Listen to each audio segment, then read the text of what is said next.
जिसने ये किया कि कांग्रेस भ्रष्ट है, अगर इसकी जगह दूसरे किसी को मौका देंगे तो शायद हमारी उन्नति तरक्की ज्यादा होगी, ये आपके हिस्से के पैसों को खा जाते हैं।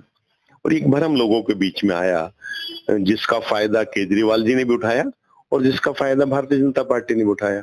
आज मोदी जी के लगभग 11 साल होने के बाद और केजरीवाल जी के 3 बारी मुख्यमंत्री बन जाने के बाद जब हम दिल्ली के किसी गली मोहल्ले में जाते हैं तो हर व्यक्ति ये कहता है कि इससे तो कांग्रेस की सरकार अच्छी थी।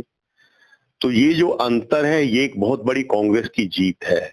और ये अंतर है कि जो झूठ इन्होंने फैलाया था और उस झूठ को लोगों ने सच मान लिया था, उसके कारण ये अंतर है। एक समय पे आके लोग खुद आंकलन करते हैं, तो ये जो लोगों ने आंकलन किया, उस आंकलन में शीला जी और कांग्रेस की सरकार को बेहतर लोग मानते हैं।